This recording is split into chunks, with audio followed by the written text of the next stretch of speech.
essencial. O que sai de nós quando somos apertados. Vamos repetir isso? Diga essencial. Você se lembra de alguma situação em que você passou, que você perdeu o controle da tua vida? Não precisa falar, né, qual que é e se já aconteceu isso, porque eu acho que quase todo mundo que está aqui já passou por isso. Uma situação em que você destemperou, como a gente diz, né, aqui no Goiás, com as suas palavras, com as suas ações, que você fez algo assim, talvez agressivo, você falou que não deveria, ou escreveu, né, porque hoje a gente tem aí o avanço das redes sociais e os meios de comunicação. Talvez você foi lá no Instagram, fez aquele textão gigante no direct da pessoa, ou no WhatsApp, gravou um áudio, ofendeu alguém, machucou um coração. Por quê? Porque você desequilibrou, né? Ou talvez você foi além, você foi no braço. Quando você viu, você já tinha arrebentado alguém. Isso acontece constantemente com pessoas. E sabe o que é interessante? É que quase sempre que isso acontece, a justificativa das pessoas, inclusive a minha também, porque eu já passei por isso, é quase sempre a mesma, né? Ah, foi uma reação instantânea. Quando eu vi assim, ó, foi pá e pá. Né? Eu recebi e já dei. Quando eu vi, eu já tinha feito. Eu fiquei encurralado, eu fiquei espremido. E bicho acuado ataca. A gente até usa esse ditado, né? Fera, quando está presa ali, acuada, ela revida. Isso acontece realmente, mas hoje nós vamos ter uma conversa bíblica aqui sobre o que deve ser a nossa essência como filhos de Deus. Como nós agimos diante de situações adversas, principalmente. Amém? E falar da essência, falar do essencial, é falar da nossa base. É falar do que somos de verdade. Essencial é aquilo que constitui a natureza de algo. Nós sabemos que a nossa natureza sem Cristo é podre.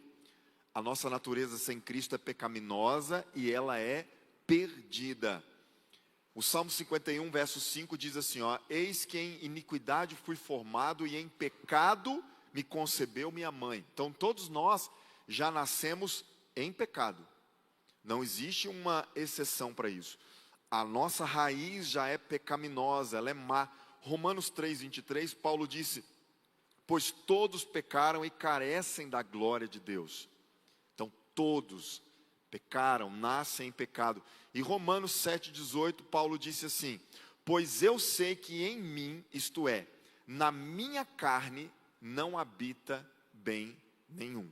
Vamos assumir esse texto juntos, assim como Paulo. Se você concorda com isso, leia após mim e diga: pois eu sei que em mim, isto é, na minha carne, não habita bem nenhum. Gente, carne não converte. Essa parte, sabe, de devolver na lata, de agredir quando é agredido, ou às vezes nem fomos agredidos, mas estamos nervosos e a gente parte para cima, machuca, fala, reage, ou quando a gente está triste, a gente acha que tem o direito de descontar em alguém. Isso é a nossa natureza, pecaminosa e pecadora. Então nós precisamos ter a consciência de que por nós mesmos, nada de bom será achado, amém? Porque a nossa natureza original é corrompida e é pecaminosa. Por isso que se nós deixarmos manifestar essa natureza em todas as situações, nós vamos sempre errar. Nós vamos sempre agir de forma negativa. Eu acredito que você, assim como eu, que leu essa notícia da última semana, que um adolescente no estado do Rio de Janeiro, de 14 anos, assassinou de forma fria o pai, a mãe e o irmão. Ele esperou a família toda dormir, pegou a arma do pai com um tiro na cabeça, matou cada um. Eu sei que é trágico, mas aconteceu aqui, ó, pertinho da gente. E agora, recente, nessa semana, um menino de 14 anos, e de forma mais fria ainda, ele tenta ocultar os corpos, jogando na cisterna atrás da casa. Quando é perguntado sobre a família, ele inventa que o filho engoliu um pedaço de vidro, os pais levaram para o hospital. E aí, depois que descobriram tudo, por causa do mau cheiro da família, foram perguntar para ele. Ele falou: não, fiz mesmo. E o pior, fiz e não me arrependo, faria de novo. O que leva uma criança de 14 anos a praticar isso? É a nossa origem pecaminosa. eu e você, se não submetermos o que nós temos como raiz pecadora em Jesus, na cruz do Calvário, coisas desse tipo podem sair de nós. Não habita nada de bom na nossa carnalidade. Esse menino foram descobrir que ele tem uma namorada de 15 anos que mora no outro estado, e ele queria ir para essa namorada, os pais não apoiavam, e ele, depois de matá-los, foi tentar sacar um dinheiro que o pai tinha lá no FGTS, uns 30 e poucos mil, para poder fazer talvez o que ele queria, sei lá, na cabeça dele, se casar, sair com essa menina. Imaginem, gente, imaginem isso. Talvez você está pensando, isso não é uma criança, é um monstro. Pois eu e você temos dentro de nós também essa semente, claro que cada um em uma área, mas se nós deixarmos essa semente crescer, coisas desse tipo podem acontecer. Então essa é a notícia ruim, mas tem uma notícia boa. Jesus veio para corrigir isso. Eu posso ouvir um glória a Deus? Jesus veio para nos dar a sua essência. Jesus veio para nos dar a sua natureza. Olha esse texto aqui de 2 de Pedro, capítulo 1, do verso 3 ao 4. A gente vai colocar na tela para ganhar tempo. 2 de Pedro 1, de 3 ao 4, Pedro disse assim: o seu divino poder nos deu tudo de que necessitamos para a vida e a piedade, por meio do conhecimento daquele que nos chamou para a sua própria glória e virtude. Dessa maneira ele nos deu as suas grandiosas e preciosas promessas, para que por elas vocês se tornassem participantes da natureza divina. Olha isso. Tendo escapado da corrupção que há no mundo, causada pelos maus desejos. Olha o que Pedro está dizendo. Que eu e você, em Cristo, nos tornamos participantes da natureza, da essência de Deus. Ou seja, ela agora está em nós. A essência de Deus, a sua natureza, agora nos livra dessa corrupção, do mundo, dos maus desejos. Então, quando nós recebemos essa vida, essa essência, nós precisamos entender que nós temos que manifestar também essa vida. É possível. Está em nós, em Cristo. Então, eu quero te mostrar aqui num texto bíblico muito interessante, como que Jesus agia nos momentos de tensão. Como que Jesus agiu em um momento muito crítico da vida dele. E todas as vezes que você passar por um momento de tensão crítico, um problema grande, eu vou mostrar para você aqui um problema gigante que Jesus passou, você vai se lembrar do que ele fez, e nós vamos procurar imitar, porque essa tem que ser a nossa conduta, imitarmos a Cristo. Afinal de contas, somos chamados de cristãos, pequenos cristos. Então eu quero te mostrar um texto aqui que está no Evangelho de Mateus, capítulo 14. Se você quiser abrir tua Bíblia, Evangelho de Mateus, capítulo 14, a gente vai ler primeiro do verso 6 ao 12, e depois a gente continua aqui até o final. Mas é uma história muito forte, e ela diz o seguinte, Mateus 14, do 6 ao 12. O esboço da palavra também já está no nosso aplicativo, tá bom? Se você quiser baixar aí e acompanhar, quem está online também para facilitar. Diz o texto assim: no aniversário de Herodes, a filha de Herodias dançou diante de todos e agradou tanto a Herodes que ele prometeu sob juramento dar-lhe o que ela pedisse. Influenciada por sua mãe, ela disse: dá-me aqui em um prato a cabeça de João Batista. Ô dança maligna. Isso aqui nos ensina que sim, nós podemos usar a arte que Deus nos deu para o mal. A Bíblia diz que quando Davi traz a Arca da Aliança de novo para Jerusalém, ele dançou. A dança de Davi é para celebrar a presença de Deus. Mas a dança da filha de Herodias é para fazer o mal. O que nós temos feito com as nossas artes ao Senhor? Nós temos celebrado a presença dEle, a tua dança, o teu canto, a tua arte, o teu desenho, a tua escrita, tem celebrado a presença de Deus ou tem arrancado a cabeça de profetas? Isso é sério. A dança dessa menina aqui resultou na cabeça de um profeta arrancado. Ela então pediu a cabeça de João Batista num prato. O rei ficou aflito, mas por causa do juramento e dos convidados, ordenou que lhe fosse dado o que ela pedia e mandou decapitar João na prisão. A cabeça dele foi levada em um prato e entregue à jovem, que a levou à sua mãe. Os discípulos de João vieram, levaram o seu corpo e o sepultaram. Depois foram contar isso a Jesus. Preste atenção. Imaginem a cena. João Batista, um homem de Deus, um dos homens que ele ouviu a frase do próprio Jesus, que dos nascidos de mulher, não existiria alguém maior do que ele. João Batista era um personagem riquíssimo na sua época e até hoje. Mas de repente, por causa de uma ação, a mulher do Herodes ficou endemoniada, porque o próprio João Batista condenou aquele casamento, aquela relação. Então, cheia de ódio, de raiva, ela trama, ela põe sua filha para dançar para o rei, já na intenção de seduzi-lo. E quando o rei pedisse algo, ela já falou para a filha: pede a cabeça do João Batista que está preso. Então foi tudo tramado.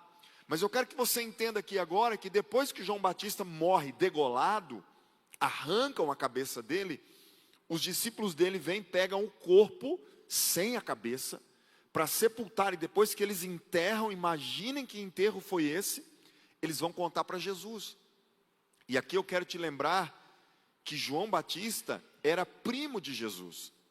Eles tinham um grau de parentesco. Então Jesus acaba de receber a morte de um familiar, por sinal, muito querido, que morre de forma trágica. Gente, é difícil imaginar que coisas assim possam acontecer com famílias tão preciosas. Você consegue imaginar a preciosidade da família de Jesus? Imagine a preciosidade da família de João Batista, Isabel, seu pai. Gente, família crente, povo de Deus, povo que veio para a terra para fazer a vontade de Deus, mas de repente eles estão vivendo algo terrível que acontece aqui. E João Batista, além de ser familiar de Jesus, eles tinham uma ligação espiritual muito grande. Por quê? Porque foi o próprio João Batista que batizou Jesus nas águas, e ele era aquele que veio para abrir o caminho. João Batista abriu o caminho que Jesus passaria. Então eles têm todo um vínculo aqui. Mas mesmo assim, eles passam por uma luta desse tamanho. Gente, um evangelho real precisa ser pregado em toda essa nação brasileira, que filhos de Deus também passam por grandes e terríveis lutas. Nós somos totalmente contra esse evangelho triunfalista, que converteu, entregou a vida para Jesus, vai ser só vitória, tudo você vai vencer, não vai passar luta. Isso é mentira. E essa é uma das causas que o último índice do IBGE apontou um freio no crescimento dos evangélicos no Brasil. Foi constatado de forma numérica que eles estavam numa crescente enorme.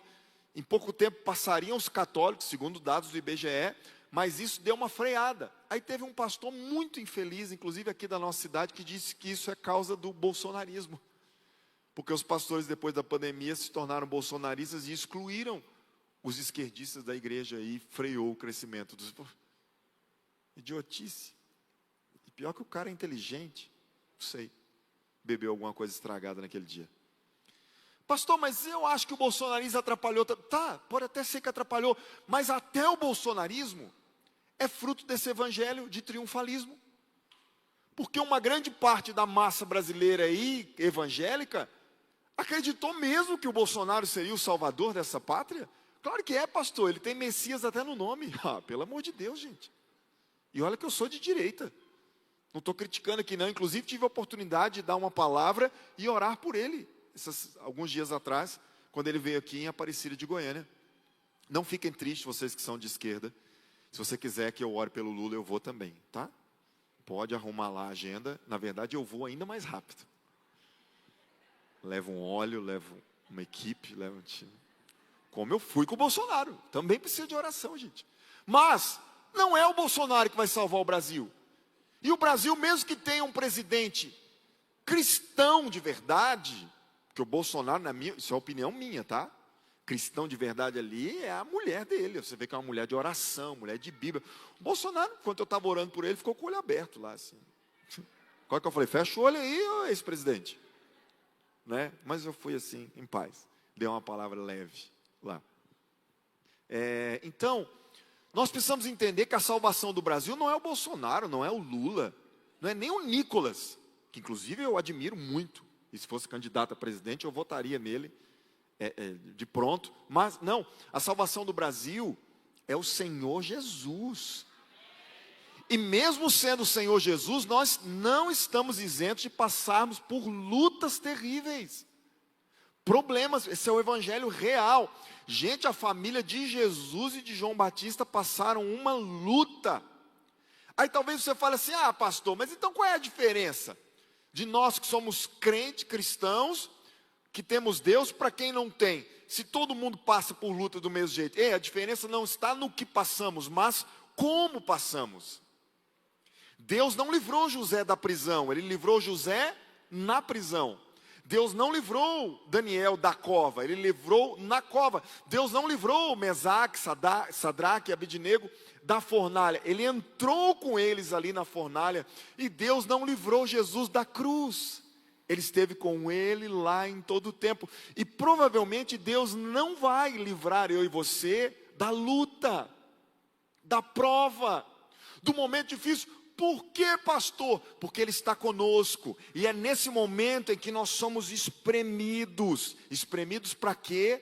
Para sair de nós o que tem dentro, e que deve ou deveria ser coisas boas.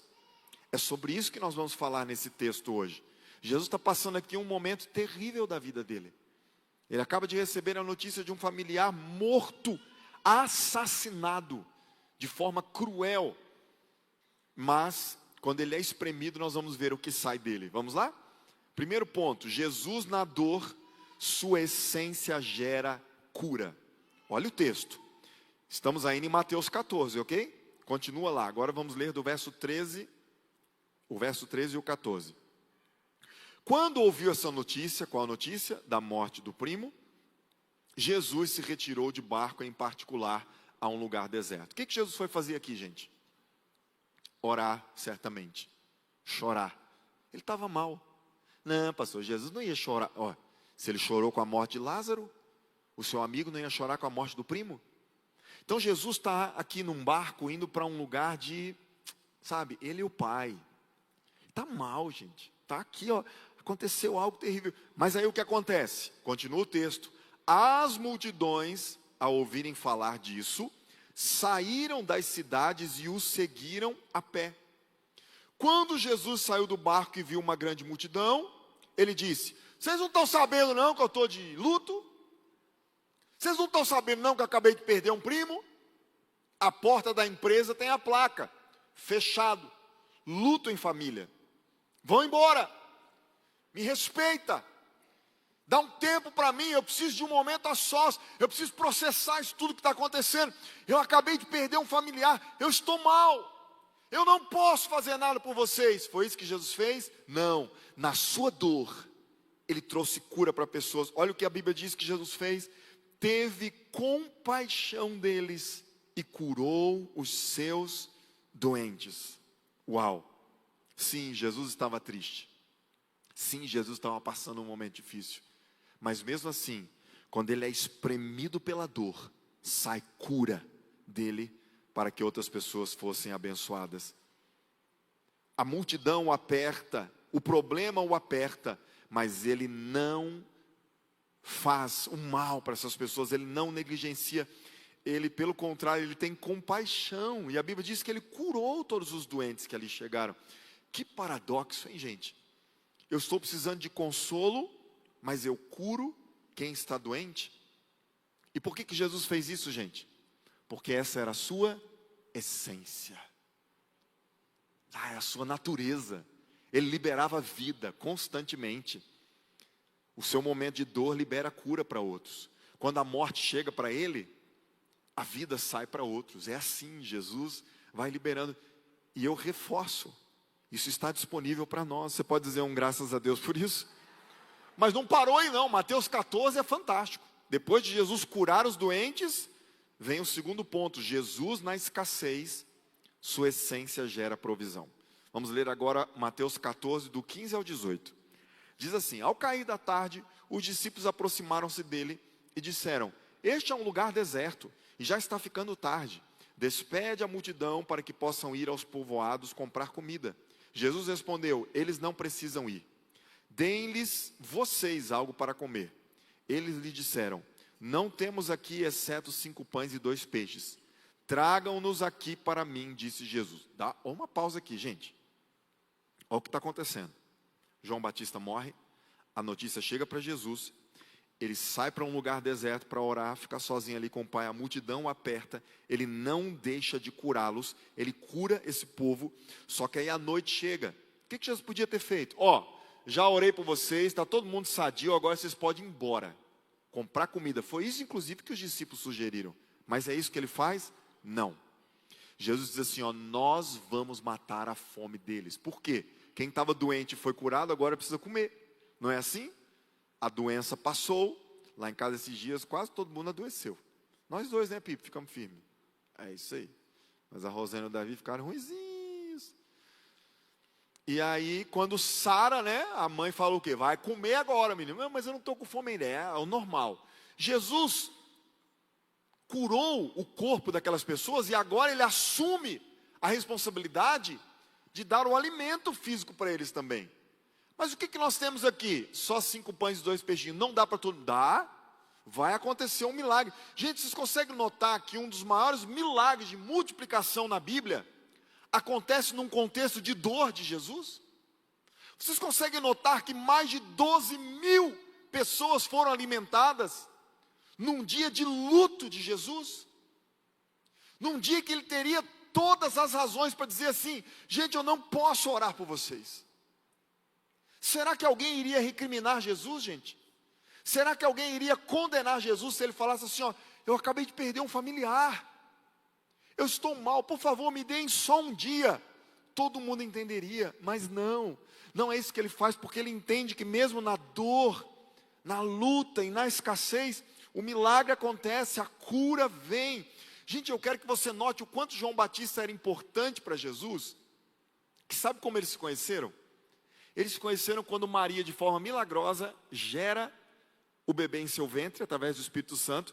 E aí o anjo fala para ela assim, vai lá e encontra com Isabel, tua prima. Quando ela chega, Isabel já está grávida de 6 meses, do João Batista. A Bíblia diz que quando Maria e Isabel se encontram, Isabel fica cheia do Espírito Santo e o bebê se agita no seu ventre. O João Batista está sendo cheio do Espírito Santo na barriga da mãe. Então a mãe de João Batista e ele foram as primeiras pessoas que receberam o toque do Espírito Santo através da encarnação de Jesus na terra. Gente, isso é muito forte. Eles tinham um vínculo, eles tinham uma ligação, mas agora Jesus está ali sofrendo, Jesus está nesse momento que teria tudo para dar errado aos olhos humanos, mas não, mesmo diante da notícia da morte, Jesus realiza um milagre da provisão, ele traz abundância, ele traz fartura, e ele traz compaixão. Por quê? De novo, porque isso era a sua essência. No momento da dor, sai cura para o corpo doente, e sai alimento para aqueles que precisavam fortalecer. Mas acabou aí? Não, Mateus 14 é fantástico. Jesus agora na solidão, a sua essência gera milagre e socorro. Olha isso. Vamos ler agora o Mateus 14, o 22 ao 24. Diz a palavra assim, logo em seguida, depois da multiplicação, depois da cura, Jesus insistiu com os discípulos que entrassem no barco e fossem adiante dele para o outro lado, enquanto ele despedia a multidão.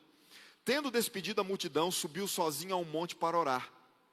Ao anoitecer estava ali sozinho, mas o barco já estava a considerável distância da terra, fustigado pelas ondas, porque o vento soprava em sentido contrário. Olha para mim. Vamos lembrar a timeline aqui? João Batista morre, a notícia chega para Jesus, ele tenta ficar sozinho para orar, a multidão o aperta, ele cura todos os doentes.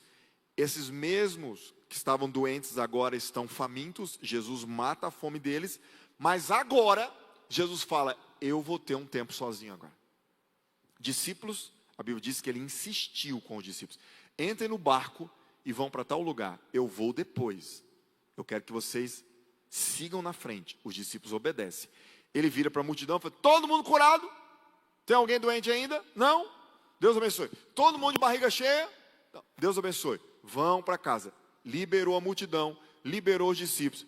Agora, até que enfim, eu vou orar. E é isso que ele faz. Aí Jesus sobe no monte, ele está lá orando, a madrugada chega, de repente ele olha lá de cima do monte, ele vê o barquinho dos discípulos lá na frente, com as ondas, pá, batendo contra. O barco quase afundando. De novo, lembra de domingo passado a palavra? Só que esse caso aqui foi antes daquele, tá? Aí Jesus olha, os discípulos estão lá apavorados. Ai, vai morrer todo mundo, ai, vamos afogar. Como é que Jesus manda a gente para um barco sem ele? E tal, não sei o quê. O que Jesus faz? Ah, quer saber? Morre. Se João Batista, que era meu parça, como diz o Neymar, morreu, que morram vocês também, eu arrumo outros 12. Não, não é isso que ele faz. A Bíblia diz que Jesus vai em direção aos discípulos, Jesus vai ao encontro deles. Olha Mateus 14, 25. Alta madrugada, Jesus dirigiu-se a eles. Como? Andando sobre o lago, sobre as águas. Gente, nossa vida de oração precisa resultar em socorro aos aflitos. Nossa vida de devoção, de leitura bíblica, de consagração, precisa resultar em cuidado com aqueles que estão passando por lutas e se afogando no mar da vida. Eu não consigo entender gente que ora, jejua, lê Bíblia, e quando alguém passa por luta perto dele, ele não socorre. Ah, pastor, mas eu não estou socorrendo ninguém porque eu estou mal, e Jesus estava bem. Pastor, eu não estou socorrendo porque eu estou precisando de ajuda, e Jesus não estava. Ele estava tanto que ele vai para o monte falar com o Pai, mas lá do monte ele vê os discípulos em apuro, e ele vai ao encontro deles. De novo, a Bíblia diz que Jesus com compaixão. Gente, nós não podemos esperar tudo ficar bem na nossa vida para nós ajudarmos pessoas. Esse texto está nos ensinando que nós não podemos esperar estarmos livres de problemas para podermos manifestar a vida de Deus. A vida de Deus será manifestada mesmo em meio às nossas lutas. A vida de Deus tocará outros, mesmo com a gente passando problemas, e problemas sérios. Esse texto está mostrando que é possível você estar enfrentando uma dor, mas ajudar a sarar a dor de outros. Pastor, não faz sentido. Um monte de coisa na Bíblia não faz sentido para nós, porque a nossa cabecinha é limitada, mas é assim que Deus age. Ele vai de forma milagrosa até os discípulos andando sobre as águas. Mas aí acontece algo aqui interessante. Quando os discípulos estão ali no meio do barco, pá, onda para um lado, vento, tal, o barco quase afundando, eles olham e veem alguém andando sobre as águas. O que eles pensaram que era, gente? Um fantasma, um espírito, sei lá, um bicho. Aí que eles ficaram apavorados. Porque imagine você, se você visse um fantasma no teu quarto, você já assustaria, um espírito, né? Tem uns aqui que só de falar já está aí suando. Então imagine você num barco, à noite, na tempestade, e aí você olha, tem um espírito vindo andando sobre as águas. Eu não sei o que é pior, gente, se é pular do barco e encarar a água, ou se é ficar no barco e encarar o fantasma, o espírito ou o demônio, que eu não sei o que estava na cabeça deles. Mas aí, quando eles ficam mais desesperados ainda, Jesus grita de lá, gente. Jesus dá um brado, né? Olha o que Jesus fala, Mateus 14, 27. Mas Jesus imediatamente lhes disse: ei, tenham coragem, sou eu, não tenham medo. Ah, Jesus maravilhoso.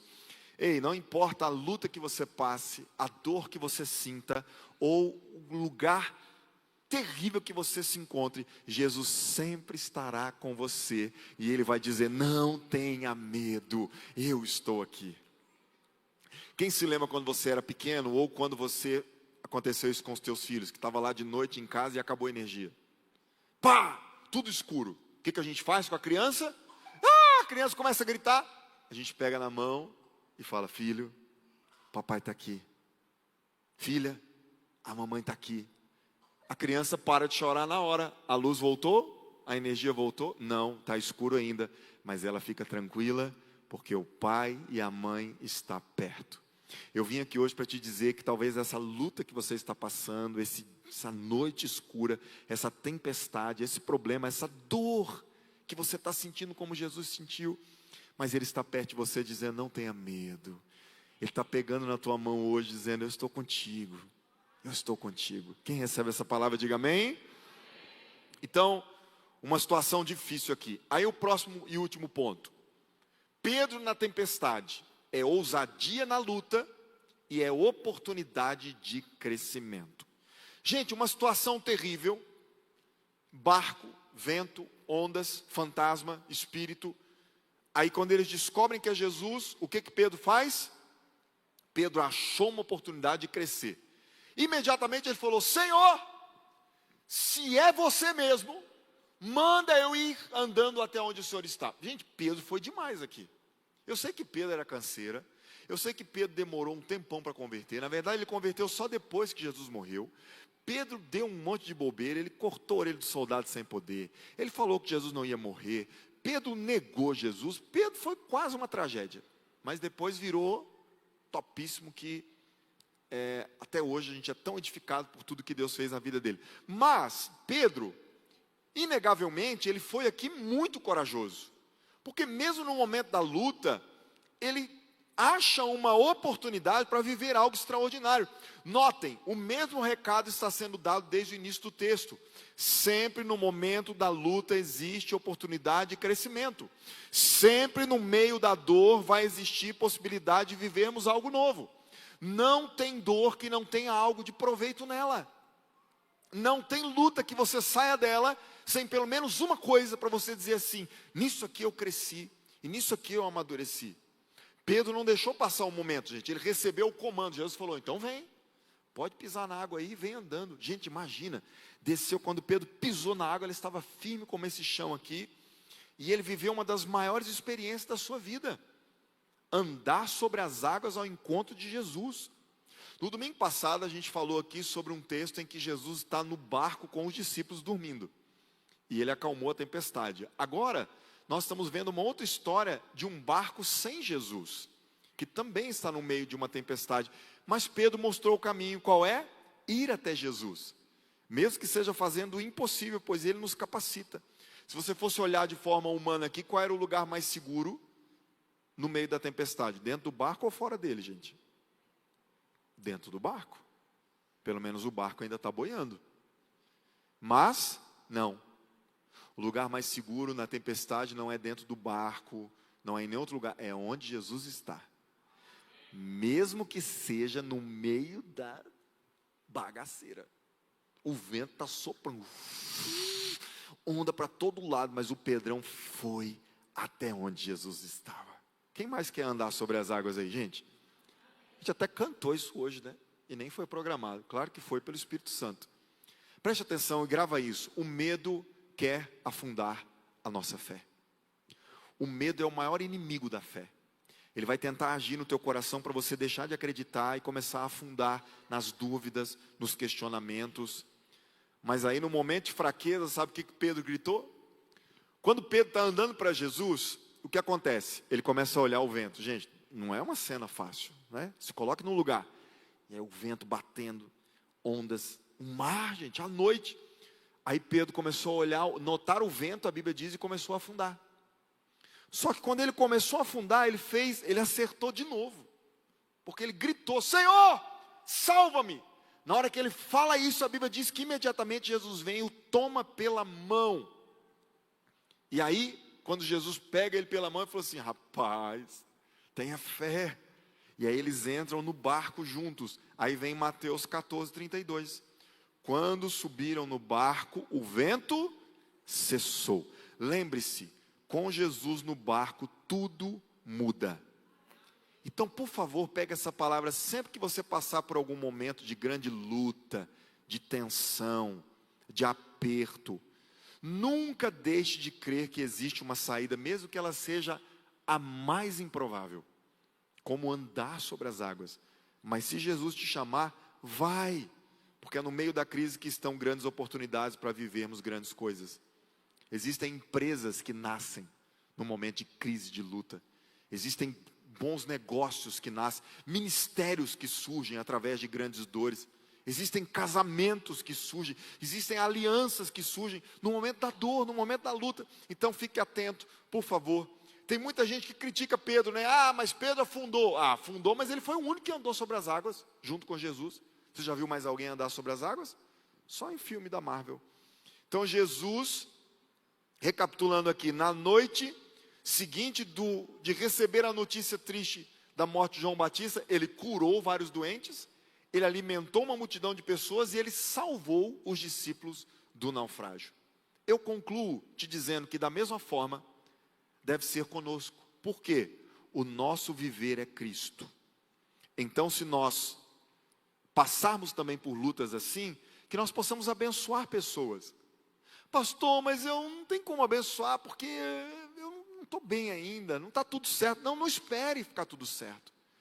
Tem gente que você vai ter que ajudar no meio da luta, na dor. Pastor, mas ainda está doendo. Faz por alguém. Deixa essa essência de Jesus que está em você se manifestar. Toque na vida de alguém mesmo doente. E deixe o céu se manifestar, trazendo cura, trazendo multiplicação, trazendo paz, trazendo salvação. Um dia eu estava pregando em um culto que a gente tinha na quinta-feira em uma outra comunidade. E eu estava passando muito mal aquele dia. Estava com uma dor assim terrível no estômago. E você sabe que dor no estômago, gente, ela bagunça tudo, né? Porque você fica ali, todo jeito que você faz está mal. Mas eu fui lá, fiz o louvor, preguei. Naquele tempo a gente fazia tudo, né? Era bem pequenininho assim o formato. E aí, quando eu acabei de pregar, o estômago doendo muito, eu pensei, bom, agora eu vou para casa. Aí uma senhorinha chegou, pastor, você pode orar por mim? Eu posso, querida. O que foi? É porque eu estou com uma dor terrível no estômago. Quase que eu falei, irmã, vamos arrumar um para orar para nós dois? Porque eu também estou. E a senhora não fez louvor, não pregou, não fez nada, a senhora ficou sentada aí. E eu estou em pé. Deixa eu ir embora, irmã. Eu podia ou não falar isso para ela, gente? Podia, lógico, podia, ué. Tinha direito, estava passando mal. Mas eu fiz? Não, porque eu lembrei de Jesus. E é claro que eu não sirvo nem para lamber as sandálias que ele usa. Mas pelo menos um lampejo. Eu falei, Senhor, eu vou orar por essa senhora. E eu falei, só senhorinha, põe a mão no estômago, onde está doendo. Ela pôs com muita fé. Eu falei, eu vou pôr a mão na cabeça da senhora. E quando eu tirar a mão da sua cabeça, a senhora vai tirar a mão do estômago e a dor vai sumir. Ela, amém, pastor. Deus, em nome de Jesus, cura essa senhora, Pai. Eu rejeito essa dor nela. E quanto mais eu orava com força, mais doía aqui meu estômago. E Deus, em nome de Jesus, receba a cura agora. Tira a mão, senhora. Ela tirou, olhou para mim, eu falei, e aí? Fiquei esperando, né? Porque nessa hora é aquela coisa. Ou vai dar muito certo, ou vai dar muito errado. E aí desceu uma lágrima dela, e ela falou assim, eu fui curada, pastor. E eu, sabe como estava o meu estômago? Doendo ainda. Por que Deus não escreveu o roteiro perfeito? Na minha opinião. Que era eu doente. Orei para uma senhora doente, se ela foi curada, eu fui também. Mas não é assim que Deus faz. Deus me deixou ir para casa naquele dia com o estômago doendo ainda, para me mostrar que Ele vai fazer pelo seu poder, independente de eu estar bem ou não, independente se eu vou receber também aquilo ou não. Eu tenho que ter fé, gente, eu tenho que deixar fluir. Mas eu dormi no outro dia, não tinha mais nada. Então é assim.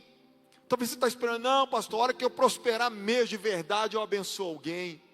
Pastor, a hora que eu estiver bem, eu estou com os problemas lá em casa, pastor. Meu casamento está passando assim uma tempestade. Pastor, meus filhos não estão bem. Já viu esse tempo maluco que está em Goiânia? Eu nunca vi frio em julho. A previsão é que domingo que vem vai fazer 14 graus de novo. O mundo está acabando, gente. Estou falando para vocês, porque frio em julho em Goiânia.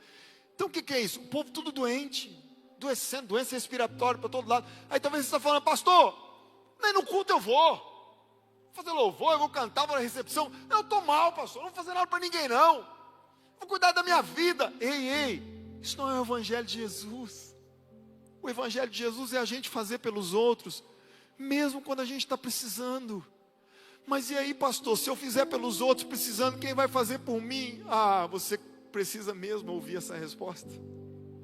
O próprio Jesus toma as tuas dores, e Ele pega a tua causa, e Ele age com poder e com misericórdia.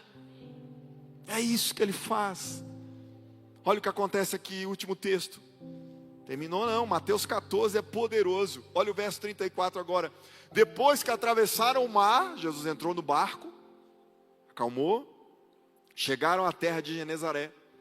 Quando os homens daquele lugar reconheceram Jesus, espalharam a notícia em toda a região e lhe trouxeram doenças. O povo não para. A multidão vai querer milagre toda hora. E o que Jesus faz? O povo, suplicavam-lhe que ao menos pudessem tocar na borda do seu manto. Olha o final do texto, gente. E todos os que nele tocaram foram curados. Você falou amém aí, aleluia, mas você está lembrando que esse aqui ainda é o dia de luto? Esse aqui ainda é o dia da dor? Jesus é maravilhoso. A vida dele está em nós. E nós podemos viver isso também. Podemos sim. Todos que tocaram nele foram curados. Por quê? Porque essa é a sua essência. E ela está em nós. Assim deve ser conosco. Paulo escreveu aos Colossenses 1:27. Ele disse: Cristo em nós, a esperança da glória. Vamos dizer juntos esse texto? Vamos lá, 1, 2, 3. Cristo em nós, a esperança da glória. Gente, Cristo está em nós. Paulo diz mais, João, 1 de João 4,17. Assim como ele é, nós somos neste mundo. Você já viu prova de revezamento nas Olimpíadas? Um passa o bastão para o outro. Ei, Jesus passou o bastão para nós. Agora é a nossa vez. Ele conta com você aqui na terra. E o que a gente vai fazer? Não, pastor, eu estou aqui na terra só para apresentar as minhas demandas, eu tenho as minhas questões, eu quero os meus milagres. Não, então você é multidão. Mas não, nós somos discípulos. Nós somos discípulos de Cristo. Então como que a gente aplica isso? Olhe para mim, eu vou terminar. Você é pressionado? Você está em luto ou passando por uma luta, enfrentando tempestades? Que essência tem saído de você nesse momento? O que tem manifestado quando te apertam? Se a essência é Cristo, se Ele está em você, então cure mesmo ferido, multiplique mesmo com pouco, ande mesmo em meio às ondas. Ore, socorra, salve, porque Cristo vive em você. Pastor, não é fácil viver isso. Não, não é mesmo. Porque no momento da dor a gente tenta se fechar, né? A gente tenta se isolar. Mas Paulo deu uma dica quando ele escreve aos Efésios, não tem o texto aqui, mas só para lembrar vocês, Efésios 5,18, Paulo disse assim, deixem-se encher do Espírito. Sabe como que a gente vive a essência de Deus? É dando lugar para o Espírito Santo, igreja. É deixando o Espírito Santo encher a nossa vida inteira, assim, para transbordar. E aí quando o Espírito Santo transborda, o que manifesta? O fruto dele. Gálatas 5:22, amor, paz, alegria, paciência, amabilidade, bondade, fidelidade, mansidão e domínio próprio.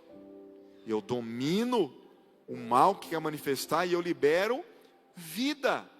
Só uma vida que transborda o fruto do Espírito poderá viver como Jesus viveu.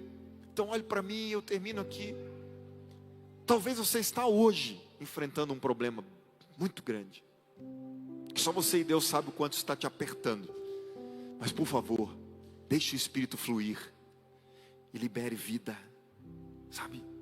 Libere bênçãos. Libere palavras. Libere a vida de Deus que está aí. Ela está em você. Pastor, mas eu estou mal, eu nem sinto. Não é sobre o que sentimos, é sobre o que cremos. A vida de Deus está em nós. Mas nós precisamos dar lugar para o Espírito, gente. Por quê? Eu te faço uma pergunta final. O que nós estamos enchendo a nossa vida? Sabe o que foi constatado nesse adolescente que assassinou brutalmente toda a família e jogou numa cisterna? É que o que ele mais consumia eram jogos de guerra, de luta, de tiro. Ele estava enchendo a sua mente de porcaria. Pastor, isso não tem nada a ver? Tem sim. O que você colocar aí dentro é o que vai sair quando você for apertado. Paulo escreve sobre uma luta constante entre carne e espírito. Quem vai vencer essa luta? Quem tiver mais forte. Quem que você está alimentando? Quais são os conteúdos que você assiste? Séries, filmes, música, literatura. Se isso não for divino, está alimentando carne. E na hora que a gente for espremido, a carne é podre, vai soltar esse tipo de coisa. Mas precisamos alimentar o espírito, jejum, oração, Bíblia, comunhão, fazendo parte da comunidade, estando alicerçados uns com os outros. E aí a gente vai enchendo cada vez mais de Deus até transbordar.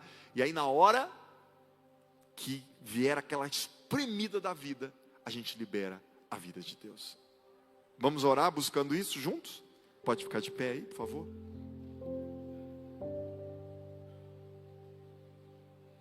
Pastor, não vou nem levantar que eu estou mal, estou longe disso aí.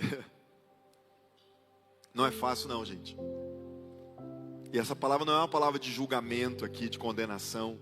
É uma palavra de ânimo, porque nós podemos viver isso, nós podemos. Pastor, você não conhece minha natureza, pastor, eu sou ruim. Ó, se me jogar num rio, eu rodo para cima. Tanto que eu sou canseiro.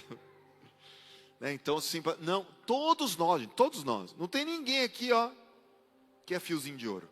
Ninguém. Então, quem tem que manifestar é o Espírito Santo. Se nós não deixarmos ele manifestar, já era. Amém? Então vamos fazer esse pedido para Deus? Deus, me ajuda a liberar a tua vida. No momento de dor, de luta, quando aquela luta chegar, fica atento, atenta, pois é a hora que Deus vai trazer um milagre para a vida de outros. Eu creio nisso. Amém? E quando você for, talvez não é uma luta, talvez você vai ser afrontada, talvez alguém vai chegar em você e te esculachar. Igual um dia eu estacionei o nosso carro na porta de uma distribuidora de bebidas. Olha isso. A gente ia para Aragoiânia, almoçar na casa da minha sogra, só que eu estava com fome. Eu falei, amor, vou parar o carro aqui na porta da distribuidora. Estava vendendo um espetinho na esquina, eu vou descer lá. O meu trajeto era o seguinte, vou comprar o espetinho, venho, compro a coca, entro no carro e a gente vai para Aragoiânia, vou comendo, tal, chego lá, tudo certo. Quando eu estaciono o carro e desço dele, estou indo para outra loja do lado, o dono da distribuidora de bebidas sai lá de dentro, gritando, babando, cuspindo, feito um louco. Ei! Tira o carro daí! Eu falei, o quê? Tira esse carro da porta da minha loja! Eu falei assim, por quê? Porque isso é para cliente. Eu falei, eu sou cliente, eu vou comprar. Não vai comprar nada! Não, seu... E ele não deixava eu falar. Quanto mais eu tentava falar, mais ele gritava. Tira o carro! Agora! É por causa de gente igual você que esse país não presta. O cara louco, gente. Falando que eu era o culpado do Brasil não prestar. Pensa. Eu posso ajudar, mas é só um pouquinho. É porque cada um de nós aqui tem algo que precisa melhorar ainda, né? Então, é por causa e não sei o quê, e não sei o quê. E eu olhei para ele, gente. E eu pensei, esse cara é mais forte do que eu não posso nem quebrar ele aqui no cacete. Olhei, ver se eu achava um ferro, uma pedra, um negócio. E ele gritando.